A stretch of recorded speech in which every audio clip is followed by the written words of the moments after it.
Muy bien, bueno, voy a compartir con ustedes algunas consideraciones tomadas de los lineamientos y las orientaciones para la elaboración del trabajo de titulación respecto al informe de prácticas profesionales.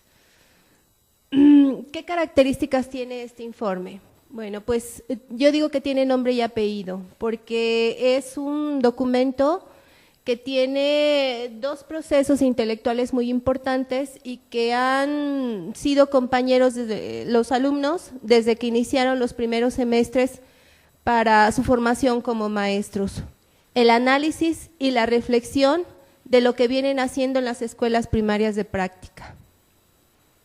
Esa es una de sus características. Por lo tanto, en este informe de prácticas se deben describir acciones, estrategias, métodos y la serie de procedimientos que se llevaron a cabo para iniciar o dar cuenta de un proceso de mejora, con el cual se pretende llegar a la transformación de uno o de algunos de los aspectos de su práctica profesional.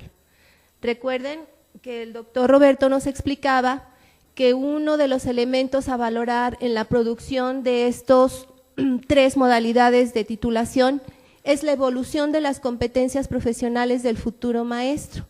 En ese sentido, el centro de interés en el informe de prácticas tiene que ver justamente cómo el alumno da cuenta de ese proceso de mejora, de ese proceso de transformación o de evolución de sus propias competencias profesionales como maestro. Por ello, se dice que el informe de prácticas nos va a permitir valorar entonces las capacidades y los desempeños del estudiante normalista cuando éste actúa en contextos reales, es decir, cuando éste resuelve problemas asociados a su práctica como maestro en una escuela primaria, donde se puede ver cómo se movilizan saberes, cómo se integran conocimientos que ha ido adquiriendo a lo largo de todos los cursos que conforman su trayecto académico en la escuela normal. El objetivo entonces de elaborar este tipo de trabajo de titulación es dar cuenta de esos procesos de mejora para atender específicamente algunos o algún problema que para él resulte importante y que esté asociado a su práctica profesional. En ese sentido, este tipo de trabajo implica el desarrollo y el diseño de un plan de acción que esté basado en la metodología de la investigación-acción y por supuesto de las rutas metodológicas que de este tipo de enfoque de investigación se desprenden. Investigación a lo mejor con minúscula, generación de conocimiento también con minúscula, pero finalmente el muchacho se adentra en un proceso de investigación. ¿Sobre qué? Sobre el desarrollo y evolución de sus propias competencias profesionales. En ese sentido y desde esta perspectiva, se pretende que el estudiante realice un proceso de autorreflexión de los aprendizajes logrados a lo largo de su trayecto académico en esta escuela normal que lo está formando como maestro y que elija de todo lo que él ha aprendido qué conocimientos, qué habilidades, qué herramientas, qué técnicas deben ser utilizadas en ese momento de la práctica profesional para resolver entonces un problema que le está afectando en su trabajo como maestro.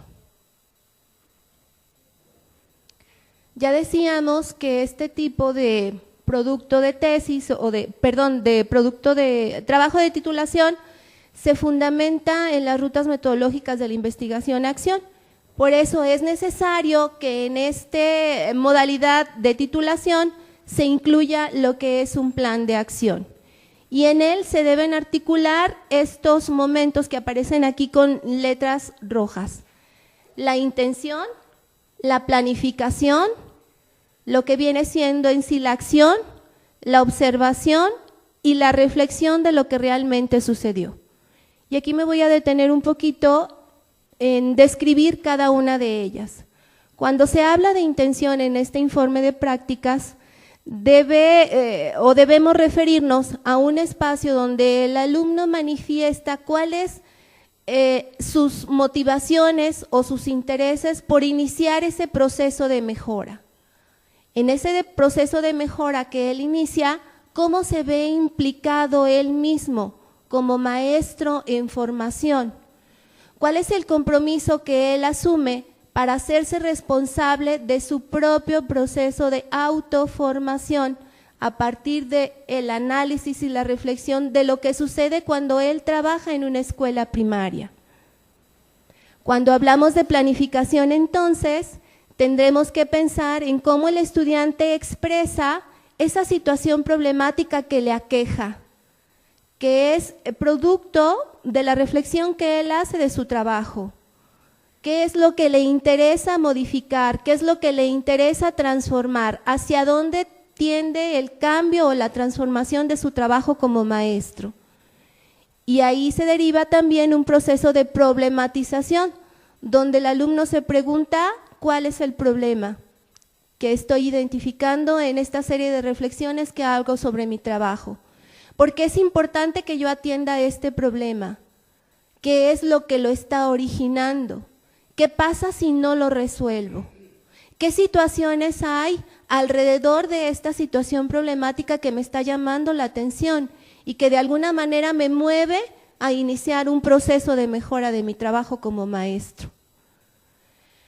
Hay otro momento donde se planifica la acción y es donde el alumno justamente recurre a todos los conocimientos, donde moviliza saberes, donde integra conceptos, conocimientos, procedimientos, para entonces decidir desde la pedagogía, la didáctica y la psicología, cómo voy a resolver ese problema que me está afectando. Y entonces sobreviene el diseño de la estrategia y el diseño de las acciones que están integrando a esa estrategia. Una vez que se tiene pensado eso, también se tiene que documentar ese proceso de observación y seguimiento de cómo se emprenden esas acciones. Y ahí el alumno tiene que recurrir entonces a la serie de herramientas que ha ido construyendo para darle seguimiento a lo que hace como maestro. En el trayecto formativo de prácticas profesionales desde el primer semestre se le ha ido entregando poco a poco una serie de herramientas que le permiten observar primero lo que sucede alrededor de la práctica docente y después observar sus propios procesos. Estamos hablando entonces de los registros de observación, estamos hablando de los diarios de campo, estamos hablando de las entrevistas, de las encuestas y de todos aquellos instrumentos que le permiten documentar lo que pasa cuando él trabaja en la escuela primaria. Y ahí se deriva también un compromiso para el asesor.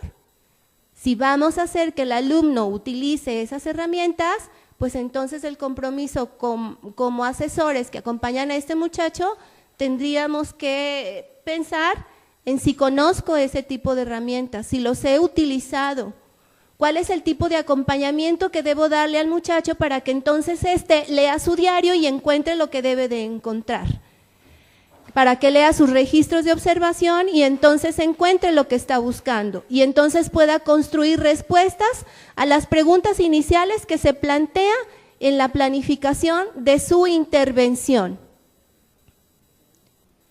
Cuando yo revisaba estos elementos que integran el plan de acción, no solamente pensaba en la serie de tareas que debe completar el estudiante para dar cuenta de esa transformación, sino en los compromisos que entonces el asesor que lo acompaña también debe asumir. Hablamos de argumentar, ¿cómo lo acompaño en ese proceso de argumentación? Hablamos de problematizar, ¿cómo lo acompaño para que se cuestione lo que ha venido generando como maestro cuando está frente a un grupo de práctica o en una escuela o en un proceso de innovación o en un proceso de intervención socioeducativa? Hablamos de registro o de observación o de evaluación, pues entonces también cómo lo acompaño y qué competencias profesionales el formador de formadores debe desarrollar para asegurar que ese acompañamiento sea tal. Toda esa documentación que el muchacho trae de la escuela primaria y de su experiencia como maestro, pues debe ser sometida a un proceso de evaluación y de reflexión. que finalmente darán cuenta de la pertinencia o de la falta de pertinencia y coherencia de todos los elementos que integraron ese plan de acción.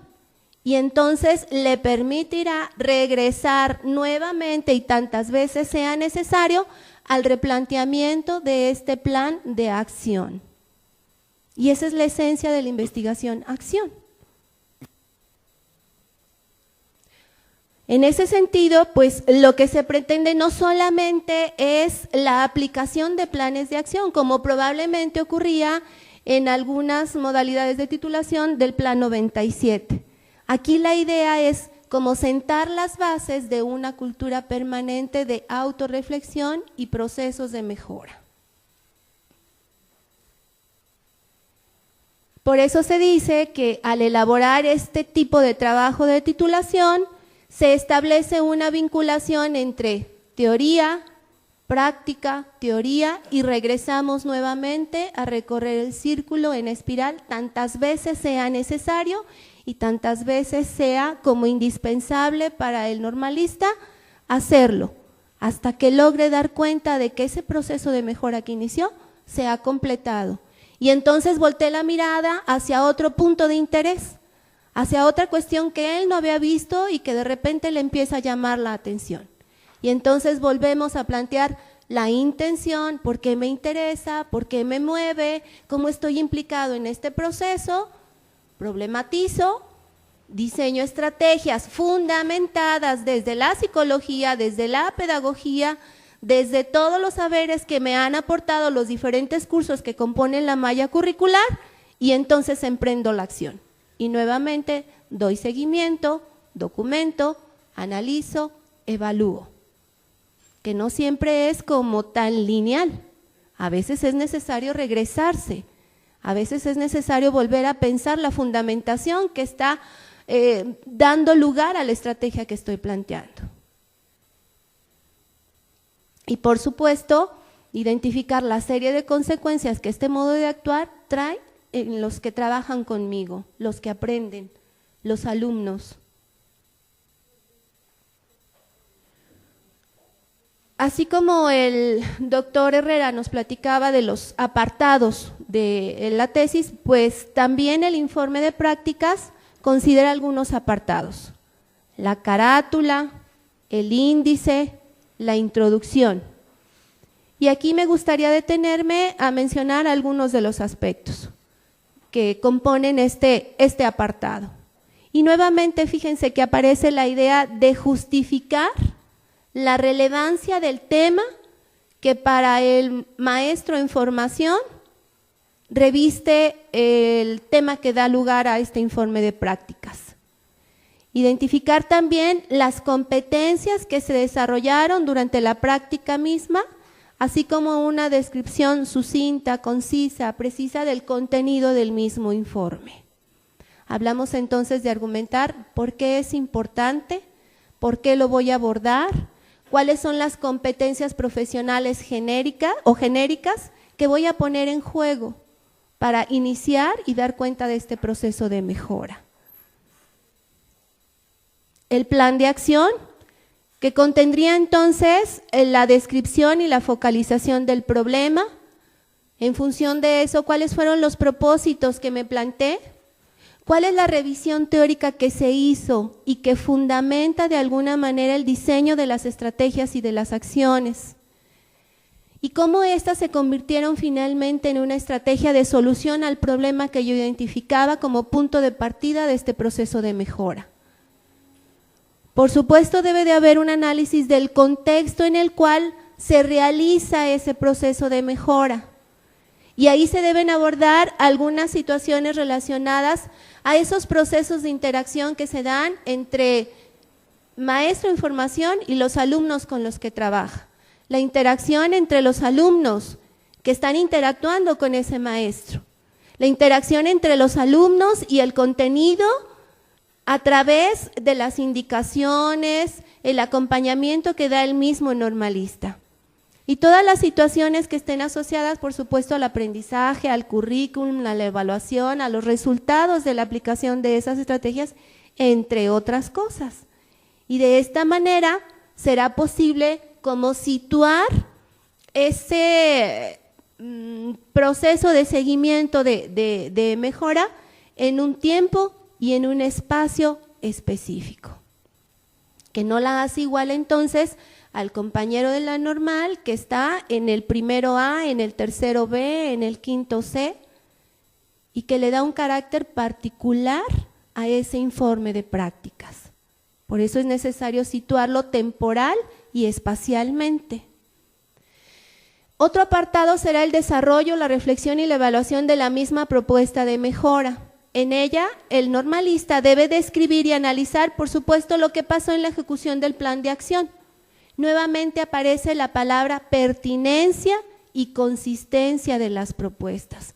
Y aquí se deriva otra tarea para el asesor, pensaba el día de ayer mientras revisaba estos documentos, ¿no? ¿Qué tendríamos que hacer entonces para darle una serie de criterios al normalista para que ese asunto de la pertinencia y de la consistencia de la propuesta sea tal? Y no lo dejemos al azar y entonces después de su aplicación veamos que finalmente no las tenía. Hay que dar cuenta también de los enfoques curriculares, de las competencias, las secuencias de actividades, los recursos, los procedimientos de seguimiento y evaluación de la propuesta de mejora. Todo eso es lo que han venido haciendo o han intentado aprender los alumnos a lo largo de todos los cursos que componen el trayecto de prácticas profesionales. Y por eso esa inmersión de a poquito, por eso esa inmersión de afuera hacia adentro de lo que sucede en la escuela primaria.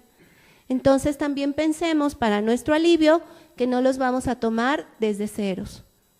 De hecho, han hecho estos ejercicios en los diferentes momentos de acercamiento a la práctica en la escuela primaria. ¿De qué se trata aquí? De darle un seguimiento con mayor rigor, con mayor sistema, con una metodología muy clara y con una intención bien específica. Dar cuenta de un proceso de mejora de alguna o algunas de las competencias profesionales que están integrando este perfil de egreso del futuro maestro. Esta es una de las partes entonces que se convierte en las más importantes del informe, porque básicamente damos cuenta del diseño y de la puesta en marcha de la mejora o de la transformación de la práctica profesional de un docente en ciernes, de un docente Nobel. Por ello es necesario revisar con mucho detenimiento los resultados obtenidos en cada una de las actividades realizadas. Y por eso se permite o se posibilita la idea de replantear las propuestas de mejora cuantas veces sea necesario, pero siempre tomando como punto de partida las competencias, los contextos, los enfoques y la serie de apoyos teóricos relacionados con la psicología, la pedagogía, la parte metodológica, los recursos técnicos y por supuesto los aprendizajes de los alumnos con los que trabaja el normalista. Finalmente, si se mejora todo eso, pues los alumnos en la primaria aprenderán de mejor manera, que también es otra de las intenciones. Este informe de prácticas entonces va a describir el proceso cuantas veces sea necesario realizarlo hasta lograr o dar cuenta de que esa mejora se llevó a cabo. Otro apartado de este informe serán las conclusiones y las recomendaciones. Se elaboran a partir de los ejercicios de análisis que se hacen sobre los diferentes momentos de la aplicación del plan de acción. Y la intención es que se dé cuenta de aquellos aspectos que se mejoraron como de aquellos que quedaron pendientes por resolver y que dan lugar a otro proceso de intervención, a otro proceso de mejora. Por eso decía el discurso en unas filminas atrás, se sientan las bases de una cultura de la autorreflexión y de los procesos de mejora continua de la práctica profesional de un maestro. Bueno, esto dice lo mismo que la filmina anterior, solamente me gustaría recalcar que en esas conclusiones también se puede puntualizar hasta dónde llegamos con la propuesta en función de los sujetos, en función del contexto, en función de los enfoques, de las áreas de conocimiento que se vieron afectadas o que se vieron incluidas en ese plan de acción y de las condiciones materiales humanas que permitieron que esa práctica y ese proceso de mejora tuviera lugar. Debería de considerar también entonces un apartado que hable de la serie de referencias que fueron consideradas para documentar esa experiencia de diferente tipo, bibliográficas, hemerográficas, electrónicas, esotéricas, no se crean esas, no, que se utilizaron durante el proceso de mejora y que además sirvieron para fundamentar, para argumentar y para analizar cada una de las propuestas que se llevaron a cabo. Entonces, tampoco es tan sencillo. El doctor Roberto hablaba de construir argumentos y dar cuenta de ellos en una tesis de investigación. Pues aquí también ocurren. Aquí también deben darse. Aquí también es necesario que aparezcan. Entonces, no los podemos poner en niveles distintos. Generan diferentes tipos de cosas y tienen intenciones diferentes, pero todos implican procesos muy complejos. Y aquí la pregunta grandotota para quienes los asesoran también sería, ¿conocemos o sabemos cómo acompañar esos procesos? Pues a lo mejor es una de las tareas que nos ha quedado pendiente. Ya si hay tiempo, el maestro Manuel, el secretario de la Comisión de Titulación, podrá dar cuenta de cómo aquí en la normal hemos emprendido una estrategia justamente para acompañar esos procesos de asesoría. Otro apartado de este informe de prácticas, pues serían los anexos, donde se incluye todo tipo de material que ilustre y dé cuenta de lo que se escribe en él.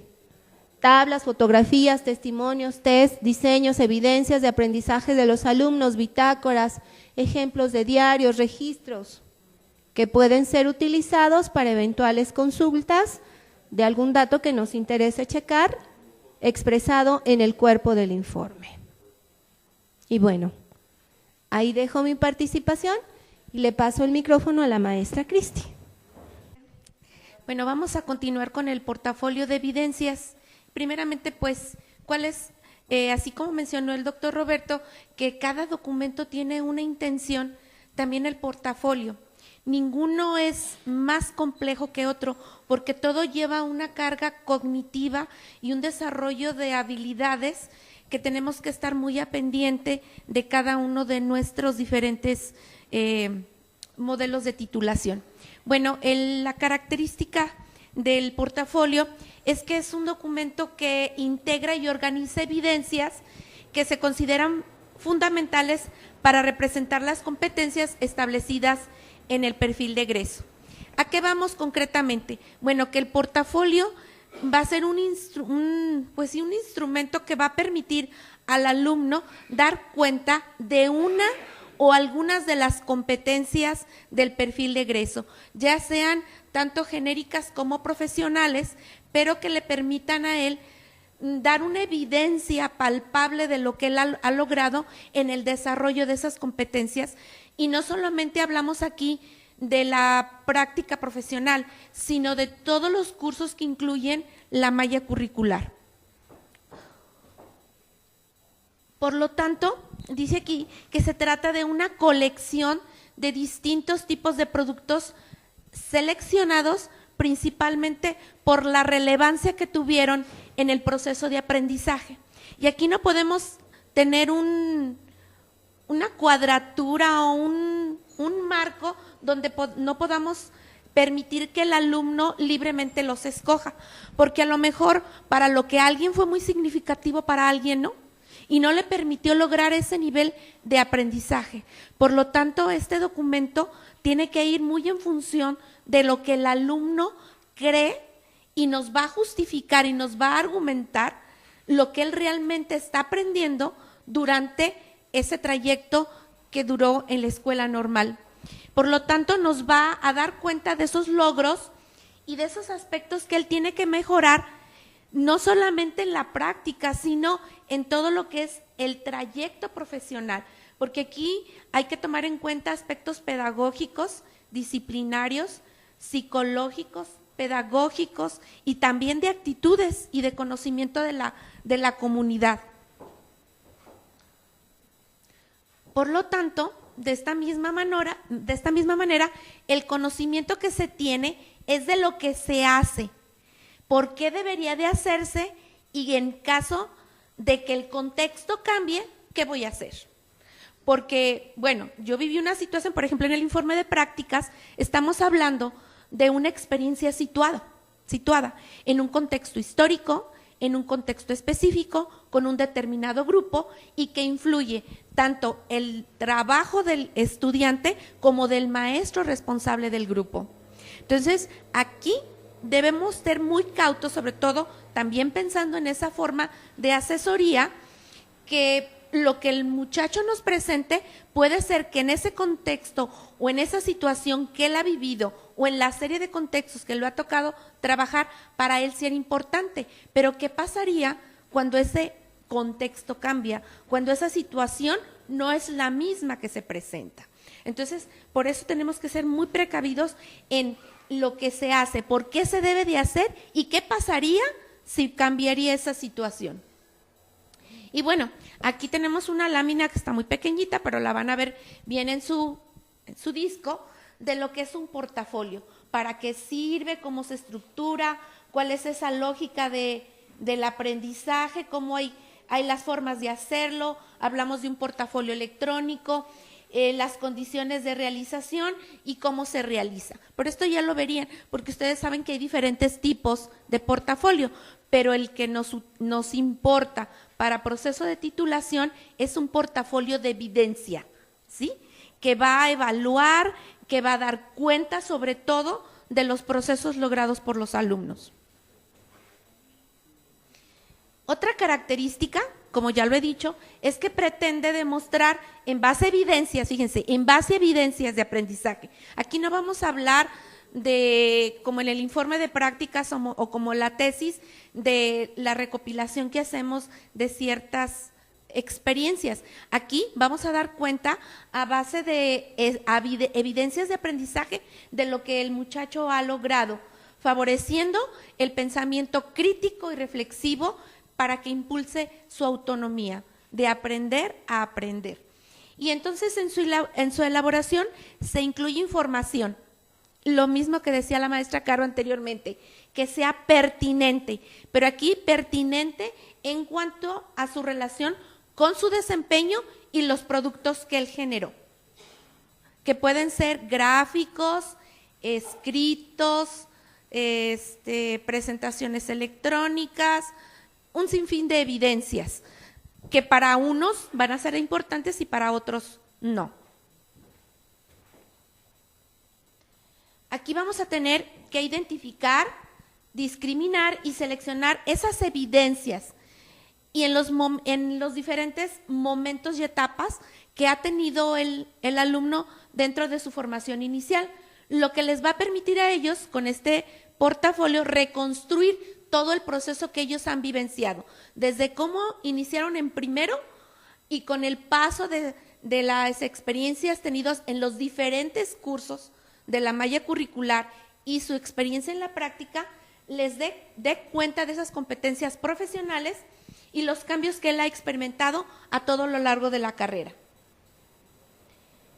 Por lo tanto, el documento, como ya dijimos, reconstruye ese proceso de aprendizaje y esas evidencias deben de ser reflexionadas, analizadas, evaluadas y organizadas según la relevancia. Y la relevancia nos la va a dar el alumno por medio de esa justificación y esa argumentación, así como la pertinencia y la representatividad en cuanto a las competencias genéricas y profesionales, con la intención de dar cuenta de ese nivel de logro.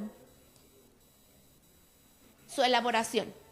En este proceso, así como el informe de prácticas tiene un plan de acción, aquí en la elaboración de este portafolio de evidencias va a haber 4 momentos fundamentales. Y estos 4 momentos no necesariamente son lineales, pero sí deben estar presentes en cuanto a la elaboración y en cuanto a la asesoría.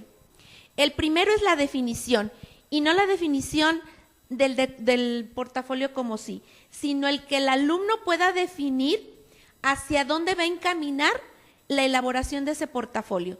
Si va a elegir una competencia, 2 o más competencias que él quiera dar cuenta, para demostrar qué relación tienen entre ellas y cómo se integran.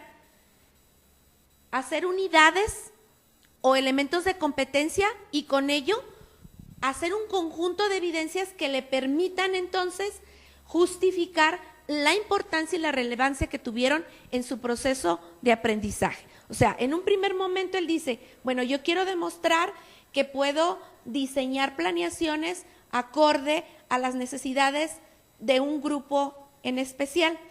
Y estos elementos o estas evidencias van a dar cuenta, qué sé yo, planes de clase, grabaciones, entrevistas, evidencias de los niños. Y yo las tengo que tener en mente qué es lo que quiero, qué pretendo. O sea, primero es mi intención. Un segundo momento sería la selección. Ahora sí, ya tengo claro hacia dónde voy. Ahora, ¿qué elementos de todos esos portafolios? Porque no en todos los cursos se les pidió portafolio, pero sí tienen en algunos cursos específicos, como son los del trayecto psicopedagógico y los del trayecto de la práctica profesional, sí tenemos portafolios que ellos tienen evidencias.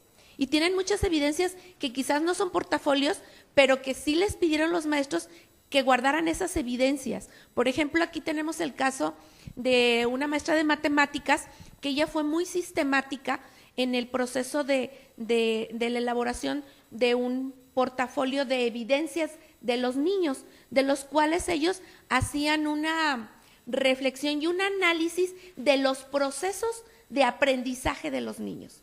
Que en determinado momento, si el alumno quiere ir por esto, allí tendría esos elementos que le servirían para dar cuenta de cómo enseñó y lo que el niño aprendió. Entonces, ahí va a seleccionar y va a decir, bueno, en cuanto a esta competencia, para demostrar mi nivel de logro, voy a tener estos y estos que van a reflejar aquí, en la medida de lo posible, el desarrollo de esas competencias para poder integrar el portafolio. Otro momento importante, y creo que es el más, pues el medular, hago mi definición de las competencias, selecciono los productos, ya los tengo así, los pongo en una mesa, los acomodo o en mi computadora, y entonces viene el proceso más importante, ese proceso de reflexión y análisis. ¿Qué logré? ¿Qué no logré? ¿Para qué me sirve esto? ¿Cómo lo tengo que mejorar? Y hay que, como dice, y constituye el núcleo central, porque promueve ese ejercicio, así como en prácticas, vamos a la práctica, a la teoría, a la práctica, a la acción. Aquí vamos a un ejercicio de evaluación, reflexión, análisis y aprendizaje del conjunto de evidencias seleccionadas. Y ahí puedo discriminar qué sí me sirve o puedo buscar otras que me puedan abonar a eso que yo quiero demostrar. Y aquí surge también una pregunta. Ayer estaba escuchando una plática que tuvo el doctor Mercado Cruz en una reunión que tuvo con las escuelas particulares y que hablaban del portafolio, específicamente del portafolio del trayecto de práctica profesional. Y decía que el portafolio no es solamente guardar trabajos o trabajos intencionados, sino que esos trabajos o esas evidencias deberían ser retroalimentadas. Entonces, una de las características del que va a ser asesor de portafolio es que una vez que vea las evidencias que el chico quiere integrar, tiene que haber una retroalimentación. Y él decía, ok, vas a estar en una escuela multigrado, ¿y qué? La escuela no tiene cañón y tiene pizarrón electrónico, tiene computadora, no sirven, ¿y qué? ¿Sí? No nomás es anexar evidencias porque sí, debe de haber un porqué, una intención, pero al mismo tiempo debe de haber una retroalimentación del asesor. Ok, en esto, ¿por qué lo pusiste? Pues hay una justificación, una argumentación, y yo doy mi punto de vista como asesor. Entonces voy y a lo mejor puedo ir a recabar otra información que me haga falta. ¿Sí? Porque ahí no está completa esa parte. Y creo que sería muy conveniente que desde tercer semestre los maestros conocieran esta línea, sobre todo porque hay que hacer esa retroalimentación de esas evidencias. No nomás es guardar por guardar, sino a ver, ¿por qué la guardaste? ¿Para qué va a servir? ¿Qué aprendes? ¿Qué lograste? ¿Qué no lograste? Porque no solamente es el logro, sino también lo que no logré. ¿Qué me faltó? Entonces aquí el análisis y la reflexión son fundamentales para poder hacer este trabajo. Y este es el núcleo, este momento es el principal. Y el último momento es esa construcción que tiene que hacer el alumno, esa recuperación de esa evaluación que hizo, de la evidencia en los diferentes momentos, para poder decir, esto es lo que yo logré. Hay un momento, dice que en este cuarto momento hay dos fases, una de valoración y otra de potenciación. No viene aquí la palabra, pero donde dice, yo soy capaz de esto. Primero lo valoro y entonces reconozco ya interiormente, tengo el potencial para decir que esto sí funciona o que esto no me funcionó y sí logré este aprendizaje. Y entonces todas esas competencias que el muchacho nos va a demostrar van a estar seleccionadas de acuerdo considerando estos criterios psicopedagógicos, disciplinarios y curriculares que permitan sustentarla. Bien.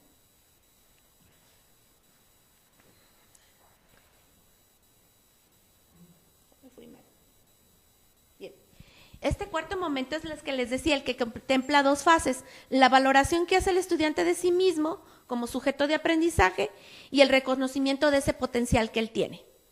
¿Sí? O sea, yo lo reconozco y digo, realmente sí, soy capaz. ¿Cómo debe de ser la elaboración de este portafolio? Bueno, dice aquí que debe de ser conciso y que tiene que tener los aspectos más relevantes. Pero no solamente en el lado positivo, sino también en aquellos que no fueron tan positivos, que me va a dar un aprendizaje. También aquello que hice mal me va a dar un doble aprendizaje, porque ya sé cómo no hacer las cosas. Ya sé que eso no me funcionó y ahí hay una evidencia clara de que ese trabajo no me dio los elementos que yo necesitaba. Entonces, hay que recopilar evidencias significativas. Por aquí, ojo para los asesores, no significativas para el asesor, significativas para el que está haciendo el portafolio, porque es de él y él es el que está dando su cara para decir, ¿esto a mí me funcionó o no me funcionó? ¿Cuál va a ser la estructura? Casi tiene la misma estructura que tiene tanto el trabajo de investigación como el informe de prácticas. Primeramente, pues una carátula, el índice. Aquí la introducción, también como en el informe de prácticas, debe de contener razones y argumentos y motivos por lo que selecciona él esa opción y las competencias que él va a demostrar en la elaboración de su portafolio. Luego viene el desarrollo y organización y valoración de las evidencias de aprendizaje. Ese es otro apartado. Ahí contiene las evidencias de aprendizaje que demuestran el nivel del logro y el desempeño en función de las competencias profesionales seleccionadas. Ellos las agruparán o las organizarán en diferentes rubros dependiendo lo que ellos quieran evidenciar.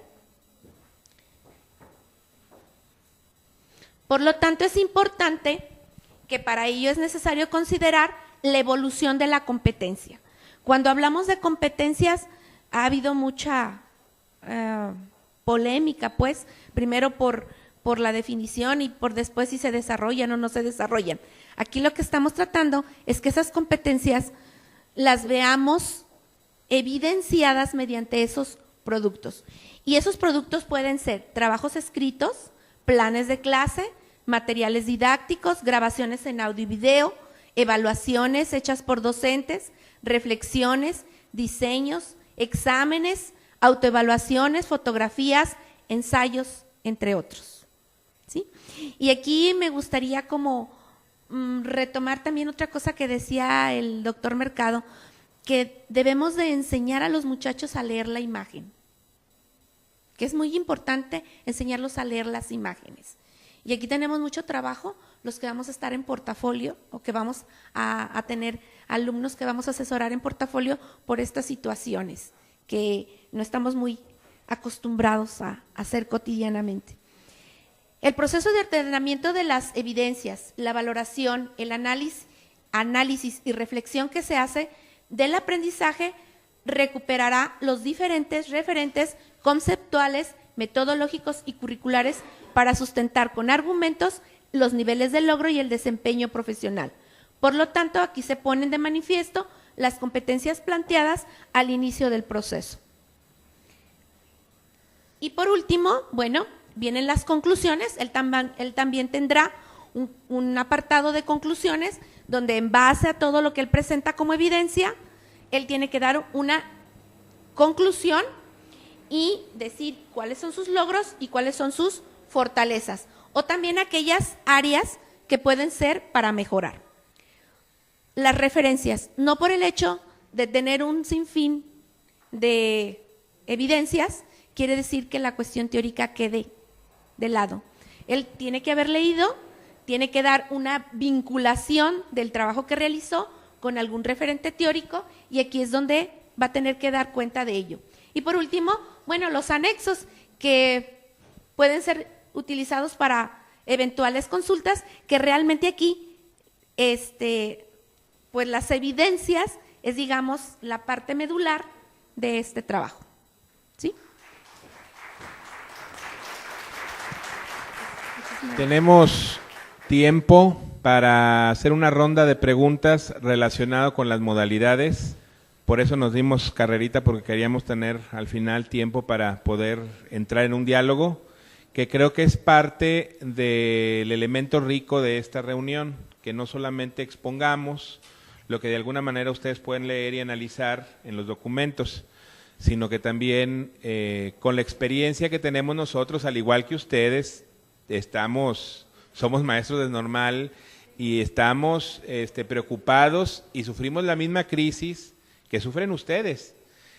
Y hemos hecho nosotros algunas actividades relacionadas para integrarnos como colectivo docente, de ir pues teniendo acercamientos y círculos de discusión al seno de nuestra escuela. Es una estrategia que en la que estamos participando nosotros, ¿no? Y en la que también está participando Vero, está participando la directora, porque de alguna manera sí nos ha replanteado el nuevo plan de estudios la necesidad de quizá de desvincularnos o desaprender algunas cosas que teníamos también aprendidas durante muchos años del Plan 97 y reintegrarnos a una realidad nueva curricular que tiene otra lógica y que tiene algunas otras cosas. Tuvimos hace unos meses la fortuna a través de la Dirección General de tener aquí a la maestra Jaimes, a la doctora Jaimes y también al doctor Mercado Cruz, que nos hablaban, ellos como diseñadores curriculares de la Maya, nos hablaban específicamente de las orientaciones, así como ellos fueron pensando esta serie de procesos.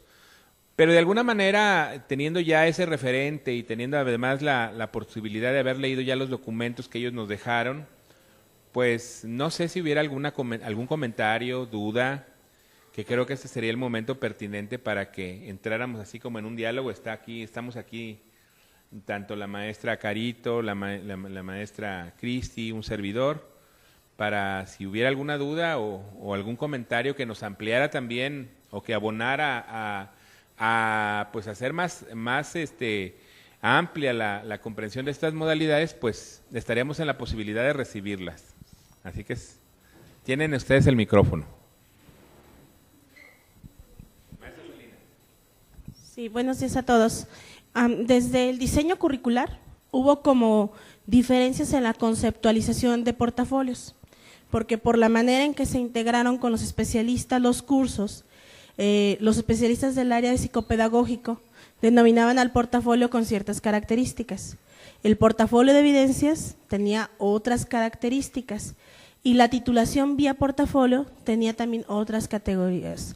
Entonces, ahora ya que se está concretando cómo en el aprendizaje del estudiante esos diferentes portafolios, porque no puede ser el portafolio del maestro fulano y el portafolio del maestro perengano o el portafolio de evidencias para acá, eso generaría mucha confusión.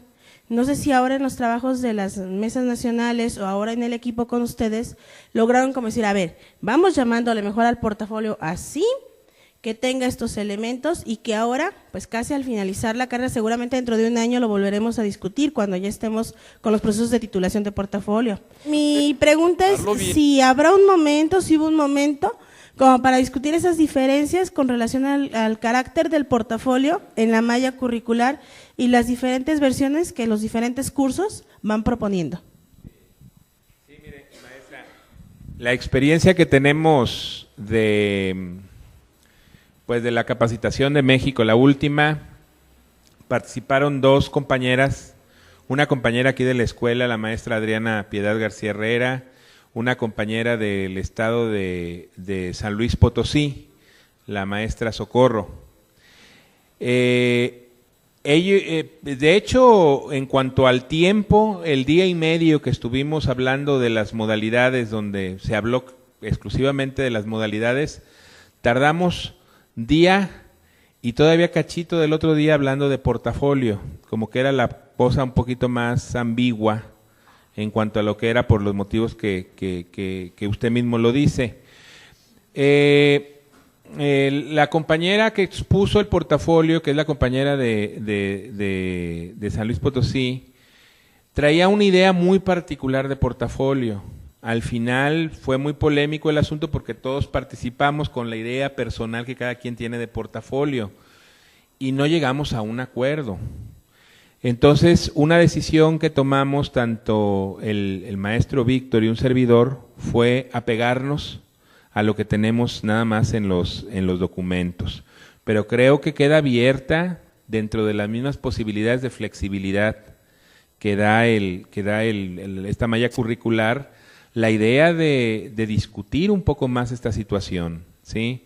Desafortunadamente no se dio la capacitación por parte de los considero yo, digo desafortunadamente no porque sea carente la explicación que nos dieron las maestras que estaban un poquito más vinculadas al Plan 97, sino que bueno, nos hubiera gustado mucho, y ese era el sentir de todos los que estábamos, que hubiera sido la maestra Jaimes o el doctor Mercado quienes de viva voz nos explicaran estas situaciones.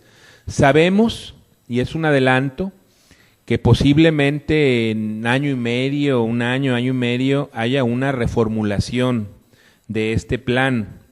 No un cambio diametral, sino una reformulación. Y en tanto estemos sujetos a esta situación que se dará quizá en 2016, 2017, finales, principios del 2017, sí estaríamos nosotros pensando que tendremos cuando menos una generación más, la del próximo ingreso, que estará dentro de este plan 2012.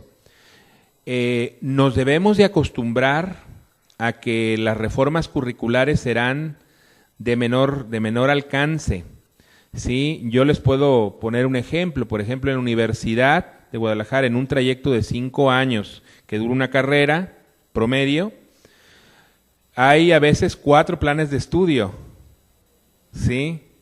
Es decir, en educación superior, que es una práctica muy común, mientras menos dure un plan de estudios, cuando menos una generación o a veces ni una generación, está constantemente reformulándose a partir de lo que es el desarrollo del conocimiento de última generación.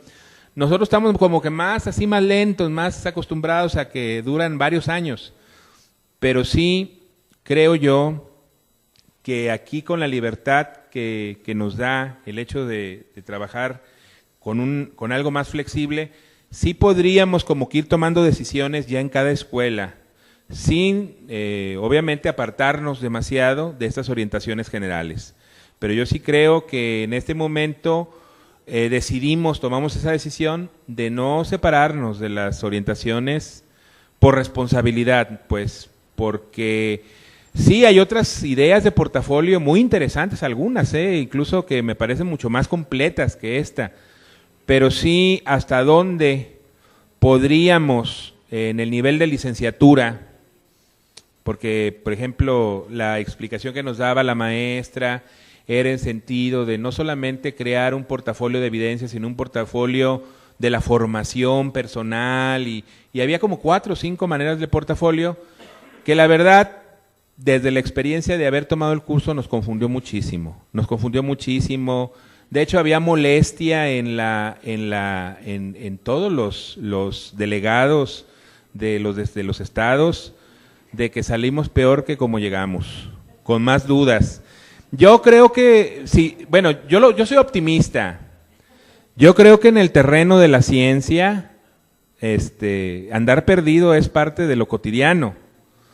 Pero cuando tienes la responsabilidad de replicar un curso, si vas a un curso a México para dárselo a los compañeros del estado, pues eso sí me causa mucho pendiente, porque pues entonces, ¿cuál versión del portafolio les voy a dar, verdad? Y estamos un poquito en ese sentido. Nosotros decidimos no apartarnos de esto, que ya está, antes de tomar alguna otra cosa. Pero sí sería bueno, como una propuesta, no sé, como ir haciendo algunas reuniones donde conociéramos un poquito más de todas las posibilidades que esta estrategia de titulación del portafolio tiene, porque yo le veo, la verdad, yo lo veo muy laborioso. Y decíamos ahorita, en este momento estábamos platicando, decíamos como que estamos más acostumbrados a la tesis. Pues sí, viéndola de esa manera sí, porque esto sí nos causa un poco así como que son procesos, si no estás muy involucrado con mucha experiencia en este tipo de instrumentos, sí como que sí suele resultar complicado. No sé, ¿quién platicó de portafolios? A ver. Para no quitar así como el dedo del renglón y puntualizar. A lo mejor lo que vale la pena y lo que nos permite este plan, porque ciertamente estaba pensado para que no durara mucho tiempo, por todos los retos que implica la formación docente. Entonces, en este momento el asunto del portafolio se vuelve vital porque los egresados, cuando ingresan al servicio profesional docente, también van a llevar un portafolio, que no es el mismo que vamos a llevar nosotros en las normales. Y como el centro del aprendizaje está pensado en la formación del estudiante, entonces a lo mejor como propuesta que en esta integración de academia que aquí habíamos tenido para lo del trayecto de práctica profesional, se integrara como una comisión, un comité, sin pretender llegar a acuerdos. A lo mejor lo que al portafolio más le podría hacer daño es establecer una rigidez. Sí, atender los lineamientos por proceso de titulación, pero sí un equipo académico, maestra Roselia, que discutiera sobre todos los alcances que tienen los portafolios, las viabilidades, que hicieran bases de consultas y que luego desde el mismo plan de estudios rastreáramos, eso lo tendríamos que hacer también en las escuelas, las diferentes como versiones de portafolio que tenemos, pero centrarlo en el aprendizaje del estudiante, es decir, ¿cómo le va a hacer un alumno que ingresa a la normal, que toma, por ejemplo, el sujeto y su formación y le dicen, inclúyelo al portafolio? Y luego va a trayecto psicopedagógico y ya inclúyelo al portafolio y ellos preguntan por naturaleza, caray, ¿qué es el portafolio? ¿Cuál portafolio? Y me titulo con portafolio, entonces, ¿qué cosas implica el portafolio? ¿Cómo se van aventajando en las competencias con relación a estas evidencias que va seleccionando, no como solamente el proceso de titulación, que me queda claro que será con los lineamientos, sino como un proceso de reflexión permanente para la formación docente y la elaboración del trayecto profesional. Y eso nos podría ayudar a tener una línea de más largo alcance y más permanente, vuelvo a decir, sin necesariamente volverlo rígido. Claro, sí, creo que eso quedaría como una propuesta, ¿no? Provisional. Yo la verdad conozco muchos libros sobre portafolio, hay una bibliografía. A mí me dio mucha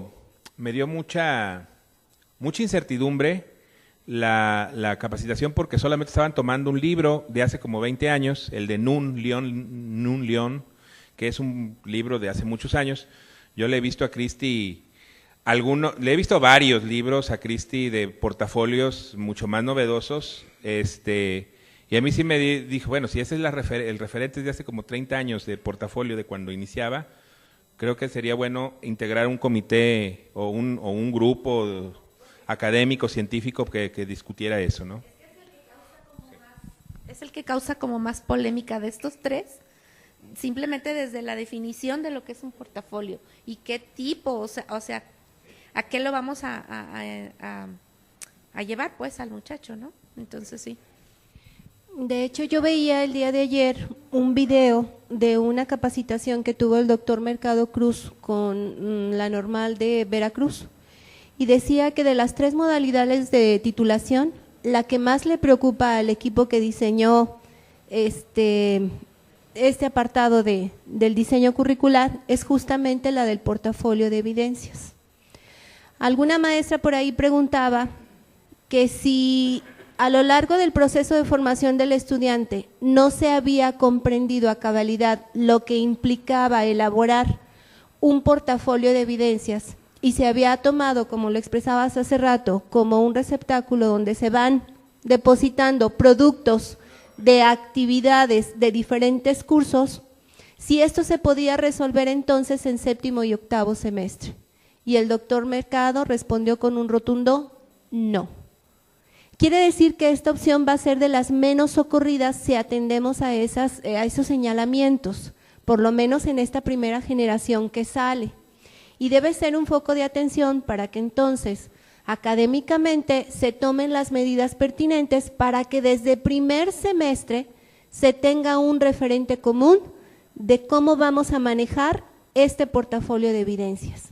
Y entonces el muchacho pueda documentar con evidencias de aprendizaje elaboradas con criterios específicos asociados a atributos de las competencias, entonces sí tenga elementos para titularse por esta modalidad de titulación. Recordemos que el centro de organización del plan de estudios es la competencia profesional o genérica, y de ello se debe dar cuenta, y por eso se integran evidencias de aprendizaje que den cuenta del nivel de desarrollo de las mismas. Si en los 6 semestres que anteceden al último periodo de práctica profesional no se ha tenido ese cuidado, entonces esos archivitos son solamente eso, no son evidencias de aprendizaje de la evolución o del nivel de desarrollo de la competencia. No sé quién más quiera participar. Allá le van a… Y ahorita la maestra. Gracias. Pues yo conozco el plan 2012 a partir del diseño y bueno, yo encuentro cosas muy interesantes y sí identifico que ahí estarían pues los pilares para llegar al último año y decidir por estas 3 modalidades de titulación que en mi opinión pues están en el mismo nivel, pues no, las 3 tienen el mismo peso y con sus características muy particulares, pero pues con una complejidad también compartida.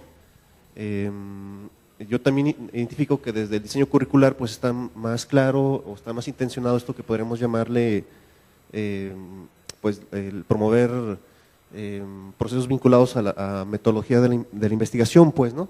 Desde estos planes reformados, o lo que es aspirar pues a formar profesores investigadores.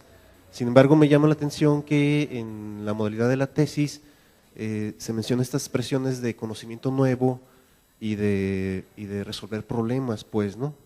Entonces, porque al final de cuentas es una tesis de licenciatura y desde la figura o desde el rol de nuestro docente en formación, que pues está muy enmarcado y su trabajo de campo pues tiene límites, y tomando en cuenta que en México la educación tiene problemas educativos de orden estructural y que unos son muy añejos, yo no sé si estas expresiones al final van a desalentar, pues, ¿no? O si en este último taller o si ha habido alguna discusión en torno a qué será esto del conocimiento nuevo, pues, ¿no?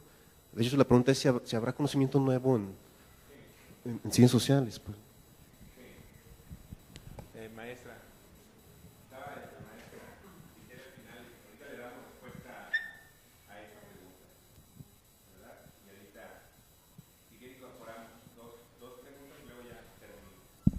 Bueno, yo tengo una inquietud después de leer los documentos en los que nos hemos apoyado para abordar lo que son las modalidades de titulación. Yo encuentro cierta ambigüedad entre la función del maestro de práctica profesional y el asesor. De pronto, no sé, como coordinadora de 7º y 8º semestres, ¿cómo decirle a mis compañeros qué les compete como asesores y qué me compete a mí como maestra de práctica profesional? No sé si será posible que delimitemos esas funciones.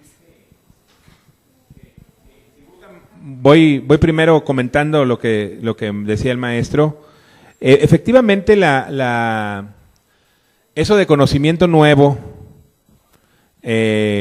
siempre nos va a llevar a esa idea. Hay verdaderamente conocimiento nuevo en las ciencias sociales. La investigación básica tiene esa función, generar conocimiento. Pero la investigación que se realiza en educación principalmente y a nivel licenciatura es más bien la de aplicar conocimiento, ¿no? Ya existente.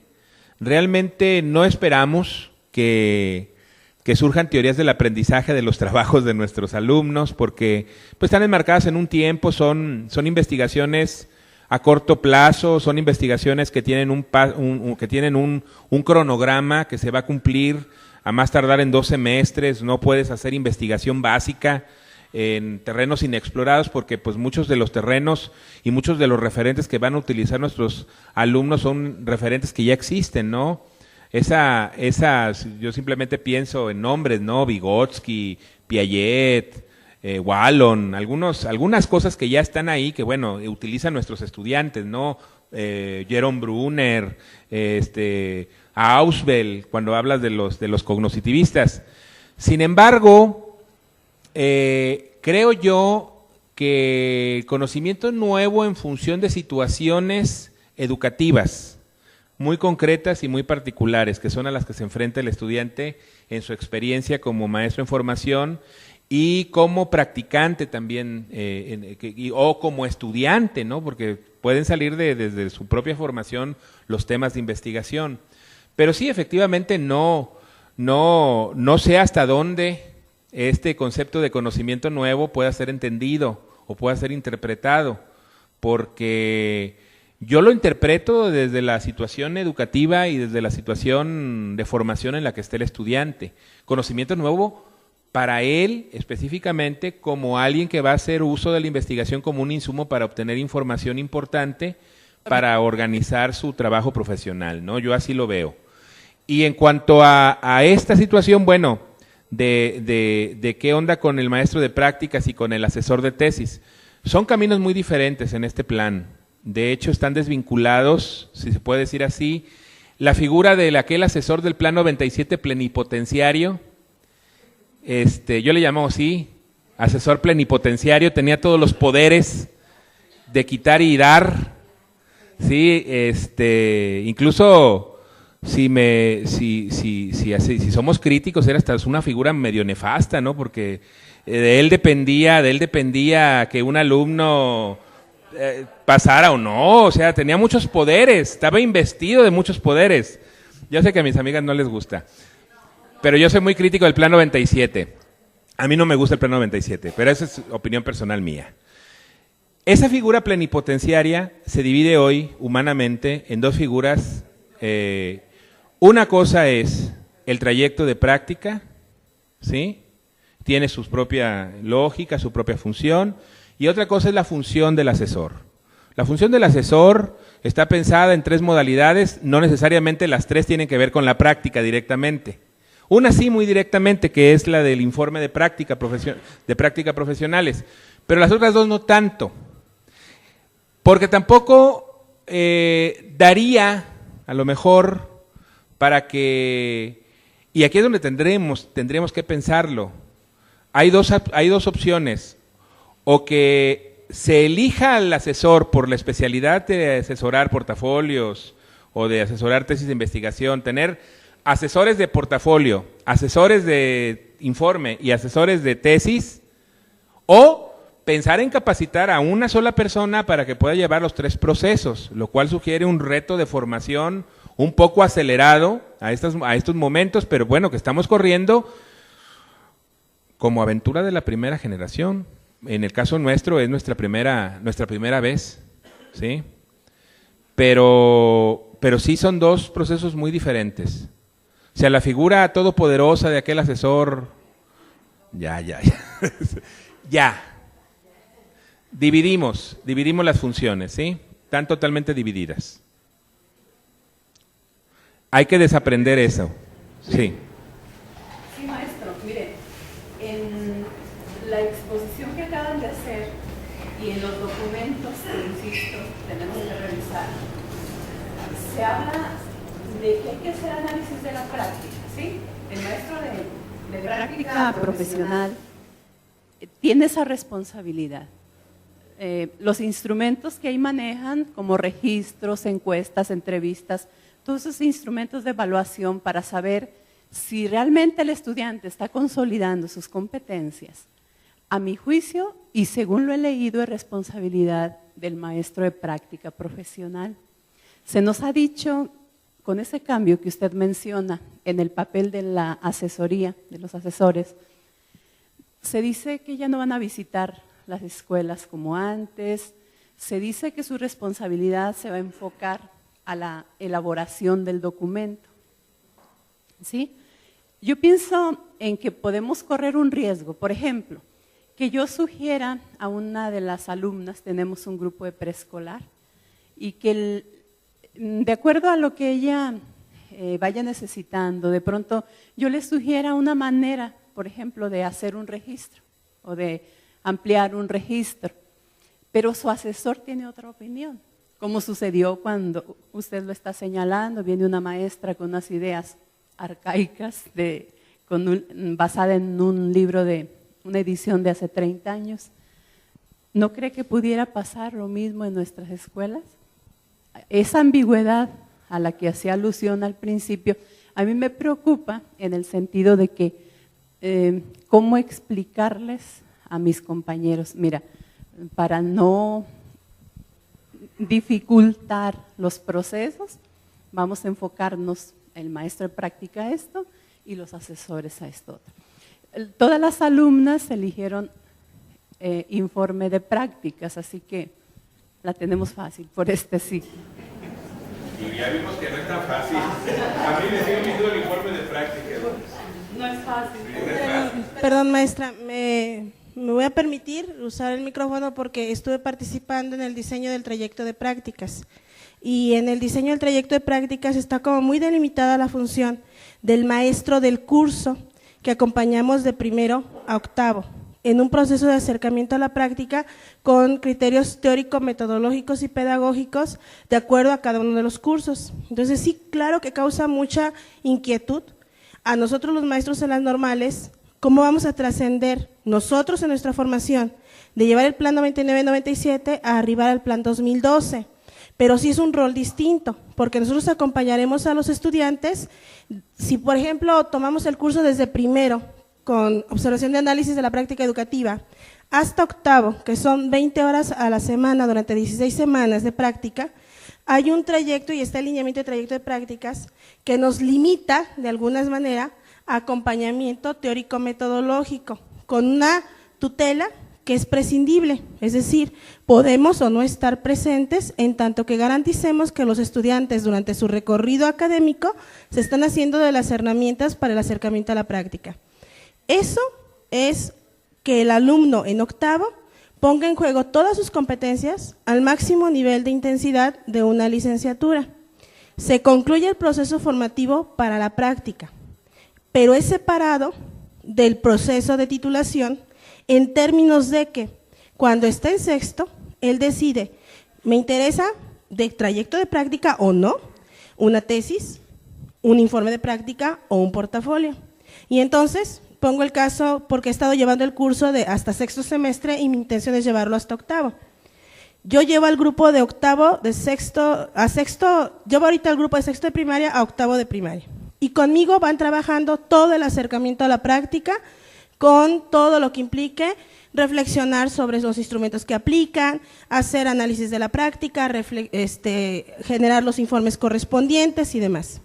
Pero aparte, mi compañera puede estar trabajando con ellos como asesora del informe de práctica con el cual se va a titular.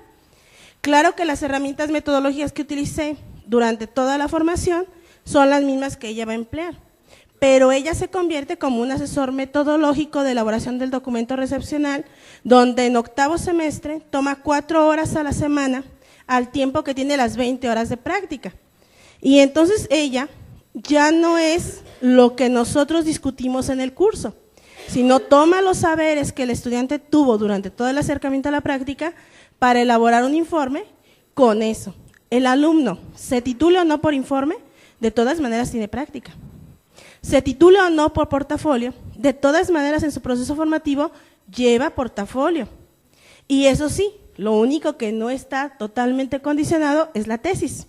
Porque aunque lleva herramientas básicas para la investigación y aunque hace proyectos de intervención socioeducativa o proyectos de innovación, no tiene toda la rigurosidad de una tesis. Por eso la tesis se selecciona al finalizar quinto, para que tenga más oportunidades de sexto, séptimo y octavo a concluir el proceso de tesis.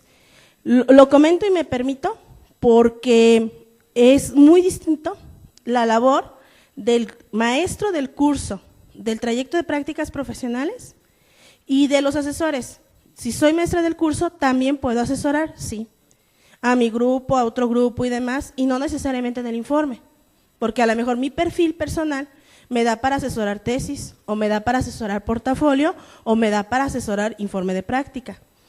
Ahí mismo establece que si en la escuela normal no tenemos los perfiles, pues habría que buscar en otras normales, que a lo mejor sí tengan, y eso también nos va a complicar en lo que usted comentaba, porque al final, ¿cómo le pago? O cómo en mi escuela decimos que se hace el informe de práctica y luego de repente le pido al maestro Omar que nos asesore con un convenio a un estudiante por un contenido específico. Pero creo que eso nos universaliza un poco las maneras de proceder, que el temor a lo mejor está en nosotros los docentes y que necesitaríamos establecer redes, grupos de discusión, entrarle a la discusión académica, al trabajo con los muchachos. De verdad, se los confieso, yo he sentido más aprehensión por el Plan 2012 en toda la República con los maestros, pero porque tenemos que reconocer que nos va a costar trabajo el tránsito de un plan de estudio a otro, y no en los estudiantes, porque los estudiantes entraron con el Plan 2012 y es el único que conoce. Y entonces ellos son los que ya llevan mucha claridad y en su proceso de aprendizaje se incorporan los contenidos. Cosas como el portafolio que comentaba, ahí sí les podemos generar un conflicto cuando un maestro le llama portafolio una cosa, otro portafolio a otro portafolio a otro, y en titulación se titulan con otra cosa que también le llamamos portafolio, ¿no? Perdón, gracias. No, gracias, maestra Celina, muy bien. ¿Querías tú comentar algo? Yo el día de ayer entendí con un ejercicio muy sencillo cuál es la diferencia entre asesor y maestro encargado de las prácticas. El doctor Eduardo decía que la intención principal de séptimo y octavo semestre, en cuanto a prácticas profesionales se refiere, es justamente completar procesos, elevar niveles de desempeño en cuanto a competencias. Y de todo eso se va a encargar justamente el maestro de prácticas profesionales. Pero si al alumno de todo lo que ocurre en su trabajo como maestro en la escuela primaria le interesa documentar una rebanadita de ese gran círculo que pudiera ser todo lo que hace en la escuela primaria, entonces ahí es donde interviene el asesor, solamente para darle acompañamiento en los diferentes momentos de construcción del trabajo de titulación que el muchacho eligió para dar cuenta de lo que ocurrió en ese último periodo de formación inicial. Entonces, eso que pudiéramos ver como una desventaja, creo yo que se convierte en una fortaleza de la escuela normal, o debiéramos verlo así, porque el muchacho no va a tener solamente una, sino 2 personas que le ayuden a documentar cómo es que pasa de un nivel de competencia a otro, hablando de trabajo frente a grupo y cómo elaborar un producto terminal con el que se pueda titular como maestro. Muy probablemente sí haya esas diferencias entre lo que uno orienta y el otro también, en cuanto a uso de instrumentos de carácter metodológico, pero unos son utilizados con una intención desde la práctica para completar competencias y desde el informe para elaborar, o desde la tesis o desde el portafolios para documentar justamente esa partecita de la realidad que al alumno le interesó documentar como trabajo de titulación, ¿sí? Y otro trabajo también distinto tendría el maestro de la escuela primaria que acompaña a lo que hace el normalista. Entonces sí hay clara diferencia entre los tres roles que se van a jugar, y a lo mejor lo que no nos permite ver con claridad es justamente la figura del asesor del Plan 97. Creo yo que así pudiera. Sí, haciendo más o menos un diagnóstico de lo que se vio a nivel nacional, y también queda la idea como que todas las normales van a irse en esta primera generación por informe de prácticas. Informe de prácticas, ¿por qué? Porque yo siento que atiende más las necesidades del maestro que las del alumno, en el sentido de que el maestro cree que, y eso es lo peligroso, que este informe de prácticas es igual al documento recepcional del Plan 97, y no. O sea, ese sería otro gran error. Y es algo que también se dijo en la reunión nacional, sería un gran error confundir el documento recepcional actual del Plan 97, ya de esta última generación, con el informe de prácticas del Plan 2012. Son totalmente distintos, pero la gente está creyendo, o existe esa percepción de que es la misma cosa, y de que eso va a garantizar menos trabajo, la ruta fácil, la ley del menor esfuerzo, es más fácil asesorar un informe, y creo que estamos cayendo ahí en un riesgo, ¿sí? Yo creo que es igual de, o sea, no hay uno más fácil que el otro, ya lo vieron. Todo tiene su grado de sistematicidad. No veo yo sinceramente le diría que a lo mejor desde mi formación es más fácil hacer una investigación de tesis que estos otros dos documentos que me parecen un tanto ambiguos a mí.